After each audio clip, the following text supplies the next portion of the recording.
Okay, in addition to scaling your artwork, meaning to change the size, another part of transforming could mean that you are either going to flip your artwork or rotate your artwork. So we're going to continue on learning about transforming in this lesson. Um, we want to make sure that we have our policy layer selected. So we'll go up and select that.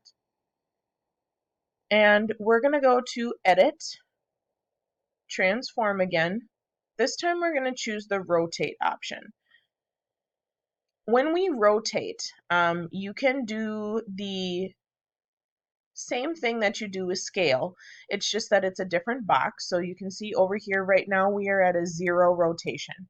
You could, if you wanted to, type in a set rotation here. Like you could type in 17 and then move it around if you want to, see if that's the correct degree you like.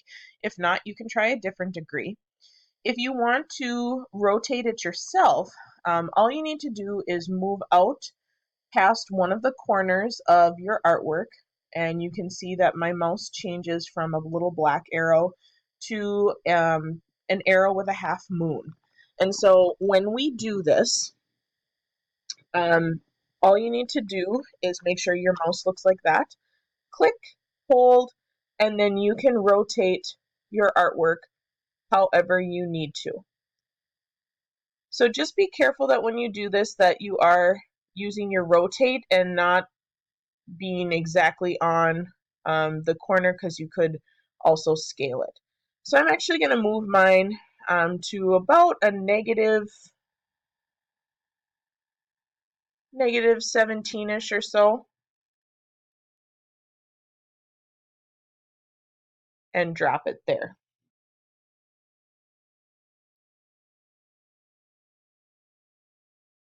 And then what I want to do, I'm going to commit that transformation. And so that it's out of the way, I'm actually going to drag my Coliseum layer down so that it is between the bottom coin and our passport, and drop it underneath there.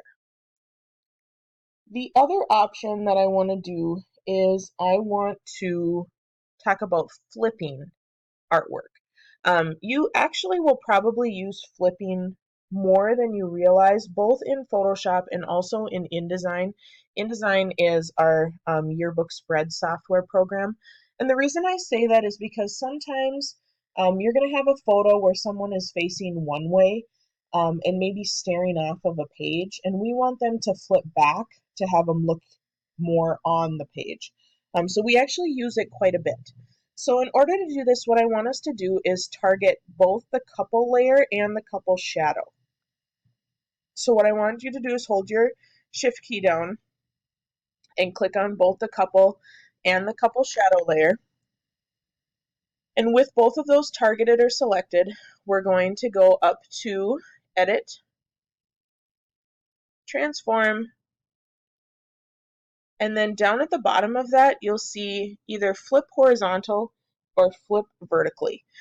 We want to flip horizontally. If we flipped them vertically, they would be standing on their heads, and that's not exactly what we want.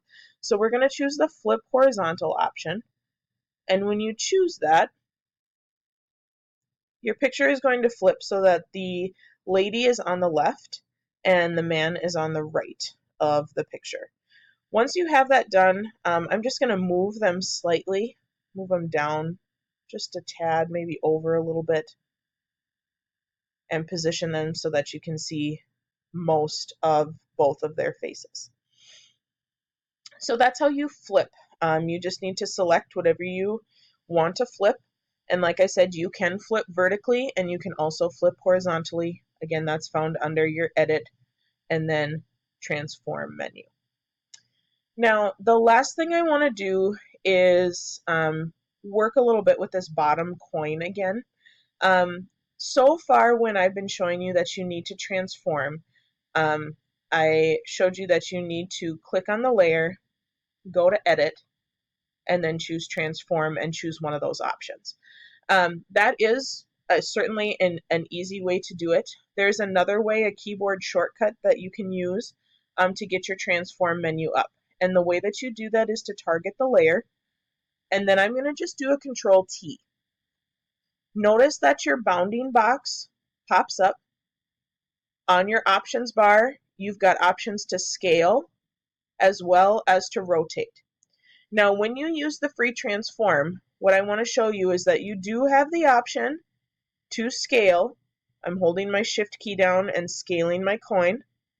And I also have the option, if I move out over one of the corners, to rotate my coin as well.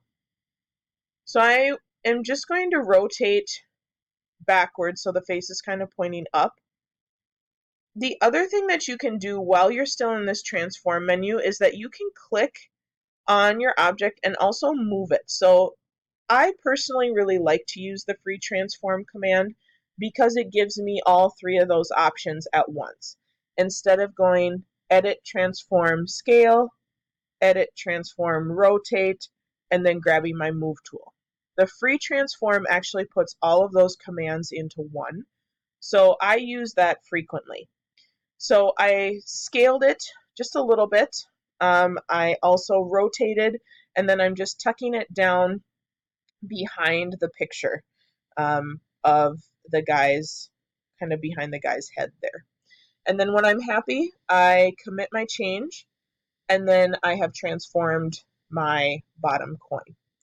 So those are a few tips on how to both flip different graphics and also how you can rotate. And if you want to, you can combine all three of those and use your free transform command. I think what we should do, just in case we start to run out of time during the hour, is we should maybe save this because we will need to use it to continue to finish our Unit C videos. So let's just do a file, save as. And then remember, you want to put this in your shared drive, in your working pages, in your folder, and then under the lessons.